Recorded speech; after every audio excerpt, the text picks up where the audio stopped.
Olá, nós estamos começando uma série de estudos da Bíblia. É um prazer tê-lo aqui conosco. Queremos saudar os nossos amigos da classe bíblica, também aqueles amigos que nos assistem pela internet. Sejam todos bem-vindos a esta série de estudo. O objetivo desse estudo é aproximá-lo mais de Deus e fazer com que você tenha uma oportunidade a mais de, através da Bíblia, você poder conhecer o Deus, o seu amor, a Deus e seu amor, sua justiça e a sua misericórdia para com cada um de nós. E tudo o que ele fez para que nós pudéssemos ser salvos. O nome do estudo é Cristo, Segredo Maravilhoso.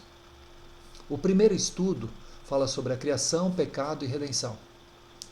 O pecado entrou no mundo.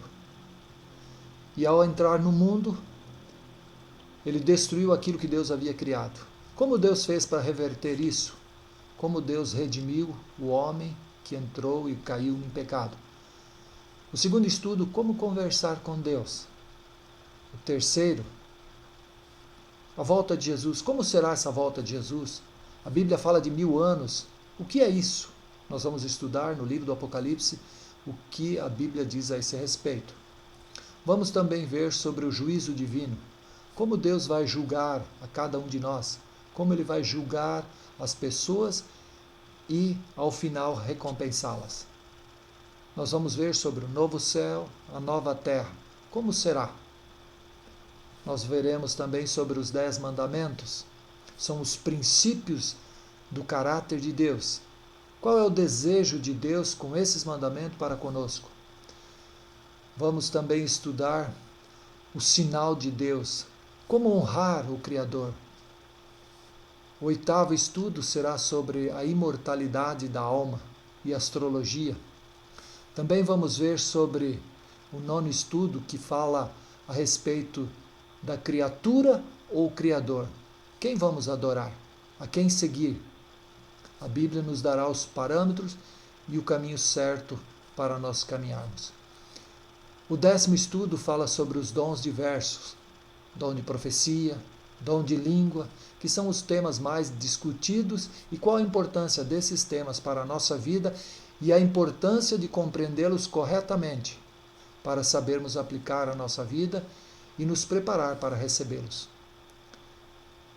O 11º, nós vamos ver sobre a vida cristã. Como deve ser a vida cristã?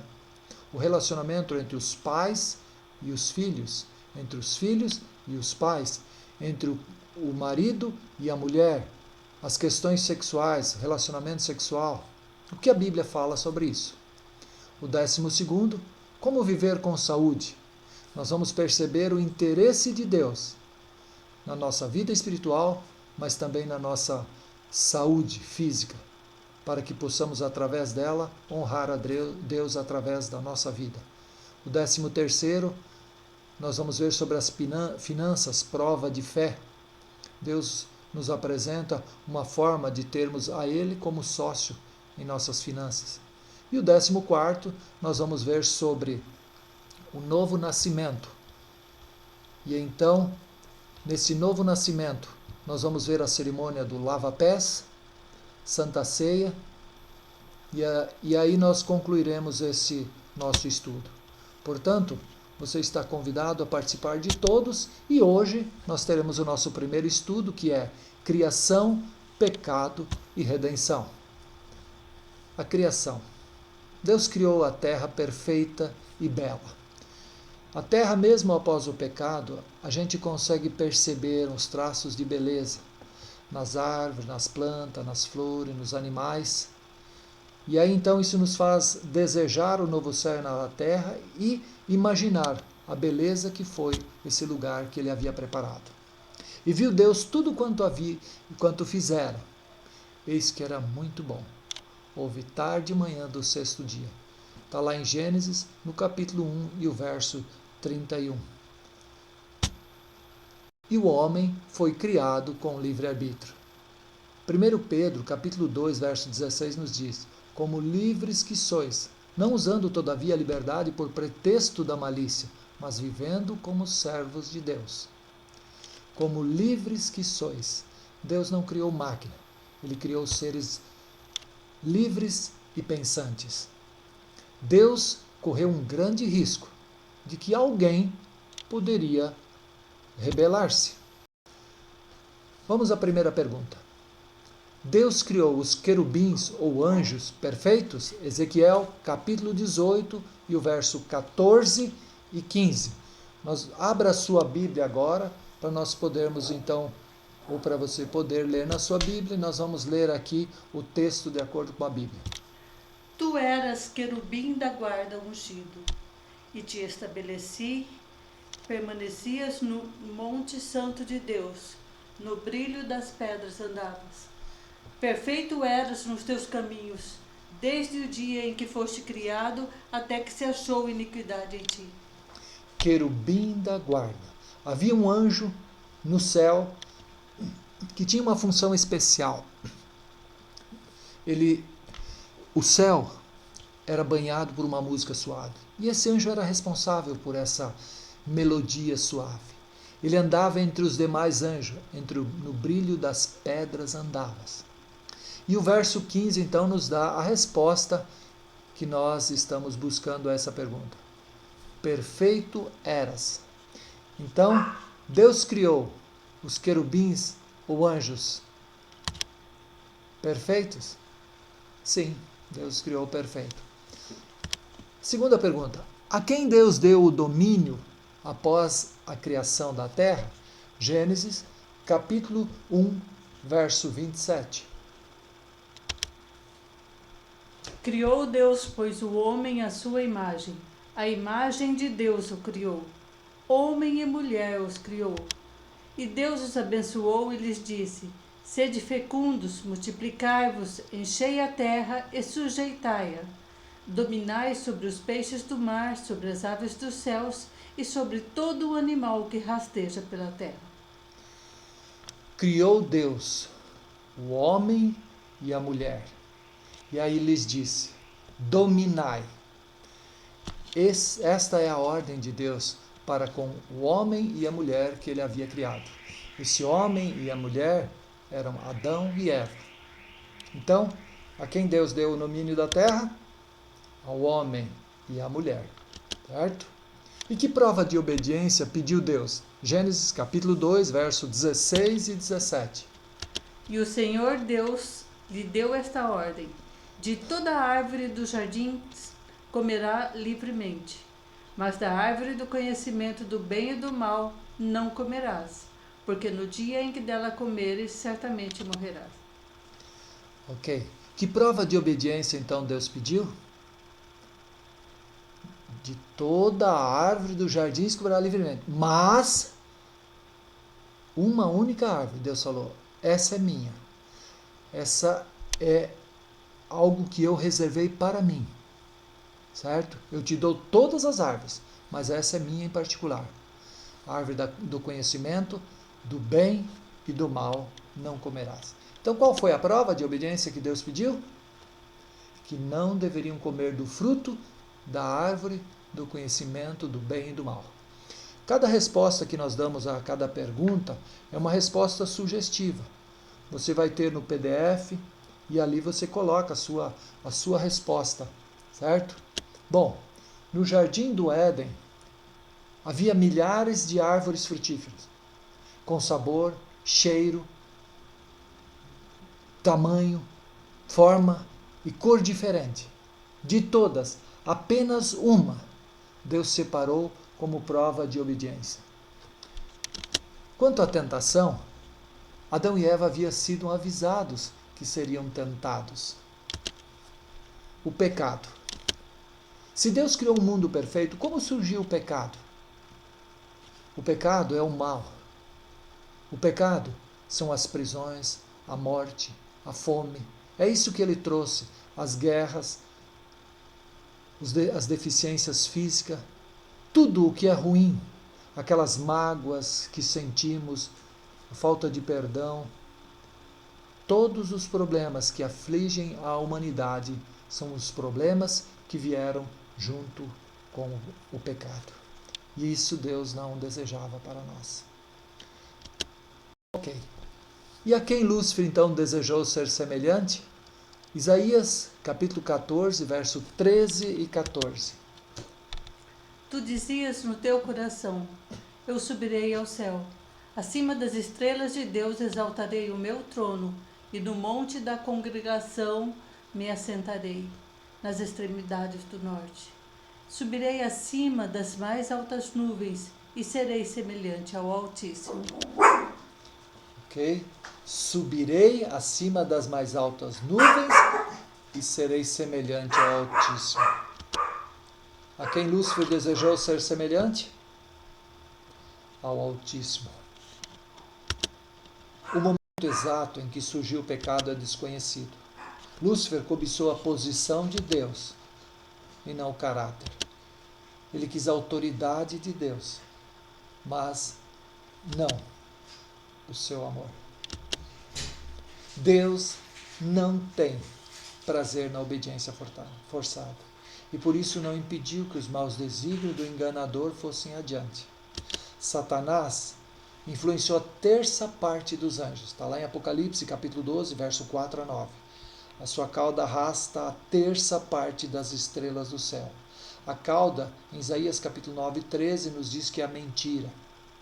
E o verso 9 diz: e foi expulso o grande dragão, a antiga serpente, que se chama Diabo e Satanás, o sedutor de todo o mundo. Sim, foi atirado para a terra, e com ele os seus anjos. Satanás não obteve o perdão de Deus, porque ele nunca se arrependeu. A presciência divina não torna Deus responsável pela decisão que tomamos. Deus sabe de tudo e respeita a nossa escolha. Deus não destruiu Satanás para que com o tempo fosse demonstrada a mentira e a crueldade do seu proceder e, também, para não ficar dúvida diante do universo quanto à justiça, misericórdia e amor de Deus. Além disso, se tivesse destruído Lúcifer, muitos serviriam a Deus por medo e não por amor. O que disse a serpente e o que aconteceu?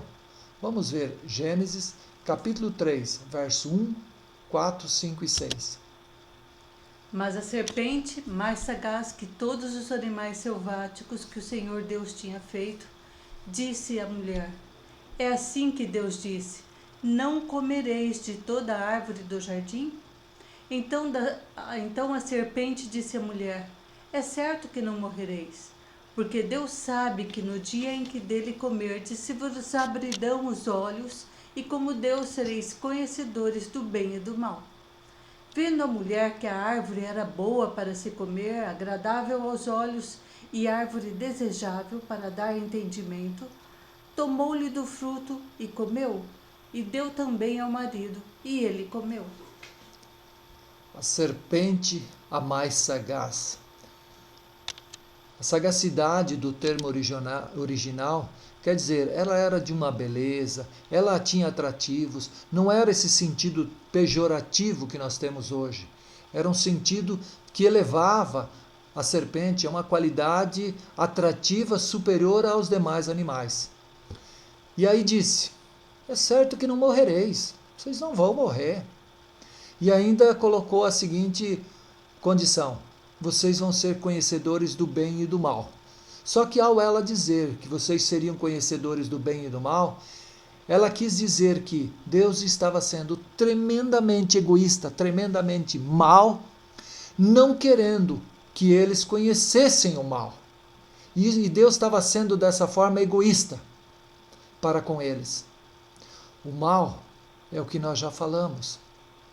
É a morte, é as dores, as mágoas, as tristezas e todas as coisas ruins que acontecem conosco. Deus não queria que o homem provasse disso. E Satanás pintou como sendo uma coisa desejável, gostosa e que Deus estava escondendo só para si. E aí então, ela tomou do fruto e comeu, e o marido comeu. Então, o que disse a serpente, o que aconteceu? É certo que não morrereis, sereis conhecedores do bem e do mal. Adão e Eva comeram do fruto. Infelizmente, pecaram contra Deus. No jardim do Éden, a serpente voava, e ao voar, os raios de sol nela refletiam um brilho semelhante a ouro polido, que mesmo num mundo perfeito, despertava a atenção de todos. Vejam bem, agora imagina um animal com tanta beleza, um animal com estas características, se apresentar diante deles. Imagine um animal com essas características e ainda falando. Eva dialogou, deu ocasião à tentação, pecando contra a lei de Deus. E Adão pecou na mesma intensidade. Esse era um dos aspectos que ocorriam com eles, que ocorreram. Eu gostaria de mostrar para vocês na Bíblia, em Gênesis, no capítulo 3 e o verso 14, diz assim: Então o Senhor Deus disse à serpente: Visto que isto fizesse, maldita és entre todos os animais domésticos, e o és entre todos os animais selváticos. Rastejarás sobre o teu ventre e comerás pó todos os dias da tua vida. Ou seja, nós vemos aqui que, através desse texto, a gente percebe que essa serpente foi amaldiçoada. Andar e rastejar sobre o seu próprio ventre. No jardim do Éden, elas voavam, perderam essa condição. Cientificamente é comprovado que as serpentes, elas possuem membros superiores que foram atrofiados. E não precisaria dar essa maldição se elas já não voassem. Certo? Continuando então, nós temos alguns aspectos ainda que precisamos ver. Veja bem, no início Deus, ao criar a terra, deu domínio ao homem e à mulher. E a quem passou a dominar, ou quem passou a dominar a terra após a entrada do pecado? Lucas 4, 5 e 6. Vamos ver o que diz o texto. E elevando-o, mostrou-lhe no momento todos os reinos do mundo. Disse-lhe o diabo: Dar-te-ei toda esta autoridade e a glória destes reinos, porque ela me foi entregue, e a dou a quem eu quiser. E disse-lhes o diabo: Dar-te-ei toda esta autoridade. Ela me foi entregue. Então a quem passou, ou quem passou a dominar a terra após a entrada do pecado? O diabo. Redenção. Após pecarem, Adão e Eva foram expulsos do jardim do Éden e deveriam morrer por causa da sua errada escolha, transferindo temporariamente o domínio da terra para Satanás. O que fez Deus quando tudo parecia perdido? Gênesis capítulo 3, verso 15. Porém inimizade entre ti e a mulher, entre a tua descendência e o seu descendente. Este te ferirá a cabeça, e tu lhe ferirás o calcanhar. Deus respondeu através de uma profecia. O texto que nós vemos ali, ele parece meio obscuro. E todos os textos da Bíblia, e toda a Bíblia, ela por si se explica. A Bíblia se explica, ou em profecia, ela explica as profecias que ela mesma dá. Então nós vamos ver o que é mulher. O que significa mulher? No livro de Isaías, capítulo 54, versos 5 e 6. Porque o teu Criador é o teu marido. O Senhor dos Exércitos é o seu nome, o Santo de Israel é o teu Redentor. Ele é chamado o Deus de toda a terra. Porque o Senhor te chamou como a mulher desamparada de espírito e abatida, como a mulher da mocidade, que fora repudiada, disse Deus. E ainda 2 Coríntios, capítulo 11, verso 2. Porque eu zelo por vós com zelo de Deus, visto que vos tenho preparado para vos apresentar como virgem pura a um só esposo, que é Cristo. Então nós vemos nesse texto que mulher significa povo de Deus, ou igreja de Deus. Não um tempo, não uma denominação, mas aqueles que aceitam a Jesus como seu Salvador. Estes fazem parte do povo de Deus. E a esses um dia Deus virá buscar, para que, como noivo, levar a sua noiva, que é o seu povo, a sua mulher, para as bodas do Cordeiro. Então, o simbolismo da mulher é o povo de Deus. Mas também o texto fala sobre descendente. Gálatas capítulo 3, verso 16 nos diz: ora, as promessas foram feitas a Abraão e ao seu descendente. Não diz e aos descendentes, como se falando de muitos, porém como de um só. E ao teu descendente, que é Cristo. Então o descendente é Cristo. Então, o que fez Deus quando tudo parecia perdido, de acordo com Gênesis 3,15? Nós temos o texto que foi lido agora há pouco, e aí temos o outro texto que nós vamos traduzir, que faz a tradução dos símbolos bíblicos. Aí o texto nos diz assim: porém inimizade entre a serpente e o povo de Deus,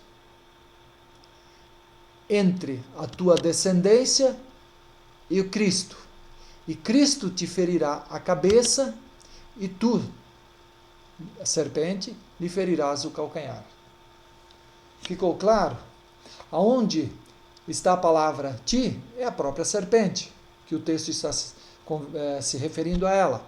Aonde está a mulher? É povo de Deus.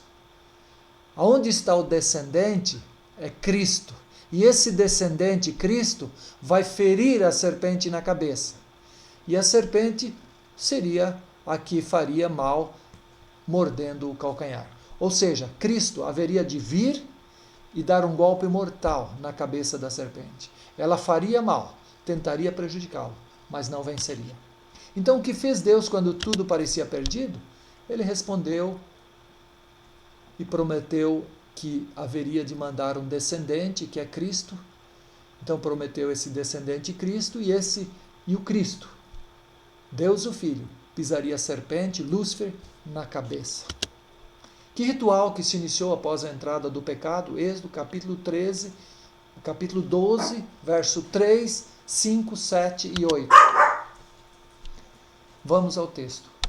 Falai a toda a congregação de Israel, dizendo: aos 10 deste mês, cada um tomará para si o cordeiro, segundo a casa dos pais, um cordeiro para cada família. O cordeiro será sem defeito, macho, de 1 ano. Podereis tomar um cordeiro ou um cabrito. Tomarão do sangue e o porão em ambas as ombreiras e na verga da porta, nas casas em que o comerem. Naquela noite comerão a carne assada no fogo, com pães asmos e ervas amargas a comerão. Que ritual então que se iniciou? Tomarás para si um cordeiro que deveria ser sem nenhum defeito. Deveria ser usado o sangue dele para passar nas ombreiras e na verga das portas. Porque, significando que, e dizendo que naquela casa, eles, pela fé, aceitavam que um dia o próprio Deus derramaria o sangue por eles. Esse cordeiro simbolizava então que naquela casa eles acreditavam na promessa divina. Isso se referia ao dia da Páscoa, uma vez por ano era feito. Páscoa significa passar sobre, o anjo passava sobre as casas, o anjo da morte passava para ver quem é que aceitava ou não a Deus como Salvador. E aí eles deveriam comer a carne assada e as ervas. Então qual o ritual que se iniciou? O sacrifício do cordeiro. Após a entrada do pecado, o sacrifício era a única forma do ser humano voltar a ter direito à vida eterna. Afinal, ele pecou e por causa do seu pecado ele deveria morrer. Não tinha mais direito a nada. E através desse sacrifício ele passava novamente a ter direito à vida eterna se aceitasse que esse cordeiro seria um substituto daquilo que Deus um dia haveria de fazer por ele. O cordeiro era sem defeito. O cordeiro era tratado e cuidado com especial dedicação por causa das qualidades e dos requisitos exigidos. Tornava-se um animalzinho doméstico e muito amado, mas que sem culpa nenhuma, por aquela família, era cruelmente morto diante de todos pelos pecados humanos. Então o que ocorre? Naquela noite, eles pegavam o sangue do cordeiro e passavam nas ombreiras e na verga das portas. E pegavam a carne que era assada, juntamente com pães asmos e ervas amargas. Ervas amargas, imagina aí comer boldo e caferana ou outras ervas amargas, misturar tudo isso e comer com a carne e o pão asmo, o pão sem fermento, né? Deveria ser comido. Dessa forma era feito o sacrifício. O povo de Israel era nômade, e como muitos, eles viviam em tendas. E muitos desses sacrifícios antes do santuário, eram feitos nessas tendas. Então você imagina a situação, durante um ano eles cuidavam de um cordeiro, e às vezes eles reservavam 2 cordeiros, porque um poderia morrer, e eles tinham que ter um cordeiro para o sacrifício, e esse cordeiro tinha que ser perfeito. Então a família pegava esse cordeiro no dia do sacrifício, colocava na tenda, no centro da tenda, ali onde ele seria sacrificado, no local escolhido para o sacrifício. A família ficava ao redor. O pai pegava a faca ou cutelo e cortava o pescoço do cordeiro, que estava quietinho, amarrado. O cordeiro apenas vertia uma lágrima. Aquele cordeiro que todos tinham cuidado e amado durante todo aquele período da vida dele de um ano. Aquele sangue respingava nas pessoas ao lado daquela mesa. Era um sacrifício terrível. E aí o pai pegava imediatamente esse sangue, passava nos umbrais da porta, assava a carne e comia. Esse sacrifício era terrível. Mas esse sacrifício, e por esse ato, o homem passou a ter uma pálida noção da angústia, da tristeza, da dor de Deus ao dar o seu filho para morrer em nosso lugar. Hebreus capítulo 9, verso 28 nos diz: assim também Cristo, tendo se oferecido uma vez para sempre para tirar os pecados de muito, aparecerá segunda vez, sem pecado, aos que o aguardam para a salvação. O que Cristo fez? Vamos ver em Isaías capítulo 53, verso 4, 5 e 7. Certamente Ele tomou sobre si as nossas enfermidades e as nossas dores levou sobre si. E nós o reputávamos por aflito, ferido de Deus e oprimido. Mas ele foi traspassado pelas nossas transgressões e moído pelas nossas iniquidades. O castigo que nos traz a paz estava sobre ele, e pelas suas pisaduras fomos sarados. Ele foi oprimido e humilhado, mas não abriu a boca. Como cordeiro foi levado ao matadouro, e como ovelha muda perante os seus tosqueadores, ele não abriu a boca. O que Cristo fez? Ele simplesmente tomou sobre si as nossas enfermidades, as nossas dores. Foi ferido, foi transpassado, foi oprimido e humilhado. Humilhado até a morte, e a morte mais terrível de todas daquela época, a morte de cruz. O que Cristo fez? Ele tomou sobre si as nossas enfermidades, as nossas dores, e foi transpassado pelas nossas transgressões e oprimido. Por que motivo Cristo se entregou? João capítulo 3 e o verso 16. Porque Deus amou o mundo de tal maneira que deu o seu Filho unigênito, para que todo aquele que nele crê não pereça, mas tenha vida eterna. Porque Deus nos amou antes mesmo que nós existíssemos. Ele foi até as últimas consequências, sofrendo a dor, a separação, a morte, porque Ele nos amou. E amou de tal forma que deu aquilo que Ele tinha de mais precioso, foi o seu Filho, para que todo que nele crê, um dia tivesse a oportunidade de viver a eternidade. Então, qual foi o motivo pelo qual Cristo se entregou? Por amor, porque Deus amou ao mundo. Deus sabia das consequências do pecado, mas o amor por nós suportou e superou a dor. Ele aproveitou a oportunidade para mostrar ao universo o seu caráter de amor e de justiça. Quem somente pode nos tornar justos e nos redimir com Deus? Romanos capítulo 3, verso 24 e depois Atos capítulo 4, verso 11 e 12.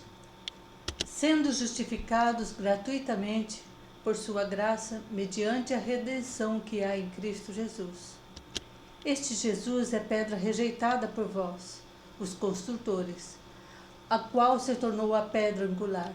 E não há salvação em nenhum outro, porque abaixo do céu não existe nenhum outro nome, dado entre os homens, pelo qual importa que sejamos salvos.